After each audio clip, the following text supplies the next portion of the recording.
Bonjour à tous. Le Groenland, il y a plein de choses à dire, plein de choses dont on ne vous parle pas, et ça fera l'objet de plusieurs vidéos, parce que pour pas être trop long, on vous dit que les Européens sont solidaires, hein, l'Europe est unie. Et puis, bah, ça y est, ils sont à peine arrivés que les Allemands repartent déjà sur simplement une phrase de Trump. Je pense que les soldats allemands battent simplement en retraite après la déclaration de Trump sur les droits de douane qu'il souhaite appliquer à l'Allemagne si les soldats allemands continuent d'avoir une présence sur le territoire groenlandais.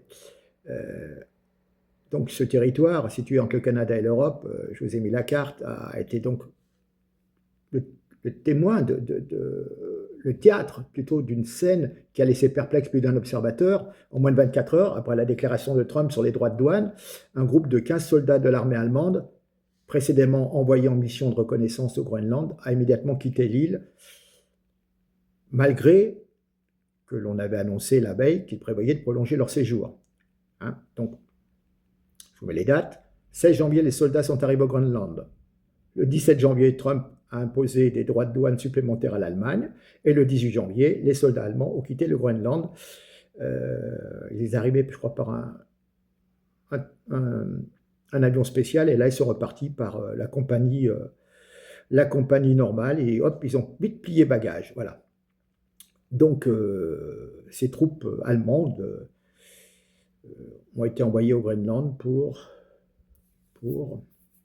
détruire les bonhommes de neige américains, peut-être. Enfin, retour à la maison.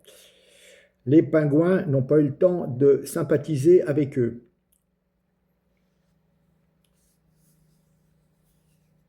Donc, je répète, moins de 24 heures après leur arrivée, les soldats allemands décidaient de battre en retraite, laissant derrière eux un Groenland qui semble avoir été utilisé comme terrain de jeu pour se moquer de l'Europe.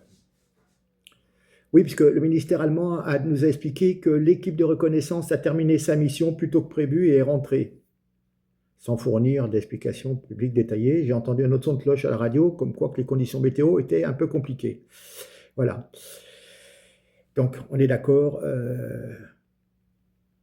c'est à cause des droits de douane, et Trump, il a fait comme ça, et les Allemands se sont aplatis. Enfin, de toute façon, tous les Européens vont faire la même chose. Donc, cette Europe a, encore une fois, démontré qu'elle était incapable de défendre ses intérêts sur les scènes internationales. L'Allemagne, quand même un des pays les plus puissants au niveau industrie, et même bientôt au niveau militaire avec tous les investissements de milliards d'euros, a battu en retraite au Groenland, laissant derrière elle un sentiment d'impuissance, de défaite. Voilà. Par contre, nous en France, à la télévision, on vous fait des reportages comme quoi l'Europe défie Trump. On vous explique que l'Europe est capable de défendre son territoire puisque le Groenland appartient à l'Europe. Et il semblerait, on vous a parlé de 15 soldats français, là on me dit 13 soldats allemands, un néerlandais, 3 suédois, 2 norvégiens. Et voilà. Il y a certainement déjà plus de soldats américains puisqu'il y a des bases. Ça sera, je vous expliquerai, ça sera donc l'objet d'une autre vidéo où on vous expliquera que le Groenland est occupé par les États-Unis depuis 75 ans. Je vous donnerai les détails. Donc, quel est le rôle de l'Europe dans le monde? C'est plus la puissance qu'elle était il y a quelques décennies. Même toute l'Europe occidentale a bien baissé. Les guerres, les conflits, les défaillances ont fait de l'Europe un acteur secondaire sur la scène internationale. L'Europe ne prend toujours pas ses responsabilités, ne défend pas ses intérêts. Elle se couche. Assis, elle ouvre sa grande gueule face à la Russie, mais à part ça, donc, vous voyez, tous ces pays européens qui achètent du matériel de guerre américain, des avions, des tanks, etc., etc. Et puis un jour, s'il y a un problème, aux États-Unis, ils vont appuyer sur un bouton et aucun des avions, notamment, ne pourront décoller, car ils gardent le contrôle sur toutes les armes qu'ils vendent, au niveau des logiciels informatiques, etc., les mises à jour et tout. C'est quand même incroyable.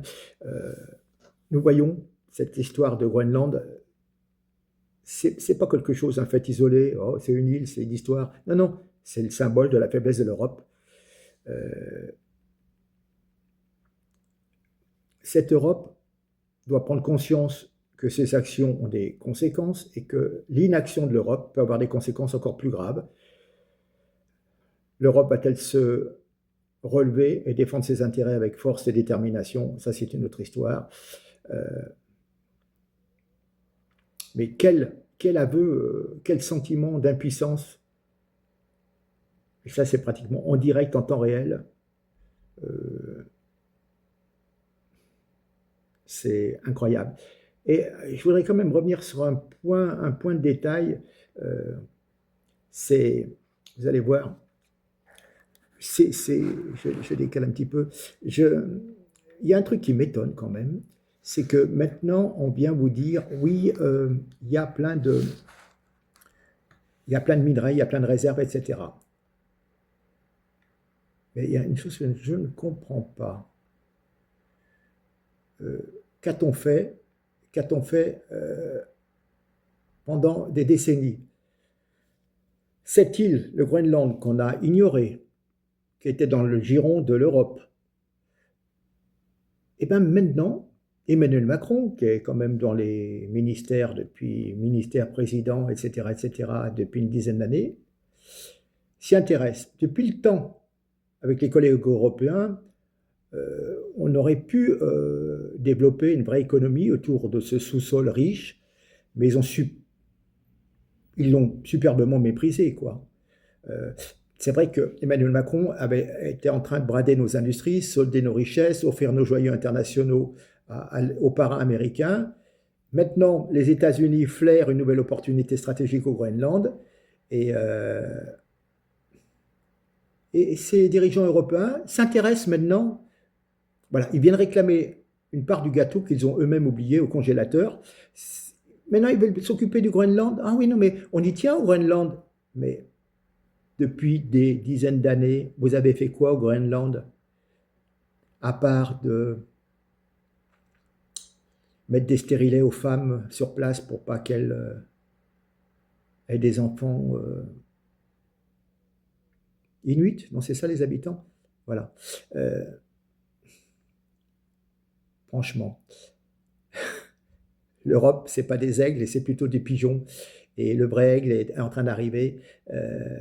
Ils nous font des déclarations héroïques, rabâchées en boucle, pour justifier l'inutilité de leur bravoure. Beaucoup de paroles. Ils sont prêts à rallumer une guerre de l'OTAN contre la Russie, qui serait déjà d'ailleurs perdue. Et maintenant, ils veulent se retourner contre les États-Unis, mais c'est juste des paroles en l'air pour se faire mousser par rapport aux électeurs. Mais sinon, sincèrement, c'est complètement bidon. Je termine avec une image. L'Europe, avec ses petits États, s'est transformée en une bande d'adolescents, des petits lionceaux en rébellion contre leurs parents, mais psychologiquement perturbés, qui vivent dans un état de confusion. Voilà. Et comme tout adolescent, ils finiront, comme toujours, par mériter une bonne correction pour apprendre. Et ses parents qui seront en train de lui administrer, ça sera la Russie et les États-Unis. Sur ce, je vous laisse. Il y aura au moins 2 autres vidéos, vous allez comprendre beaucoup de choses que les médias, bien entendu, ne vous en parlent pas. Merci, au revoir.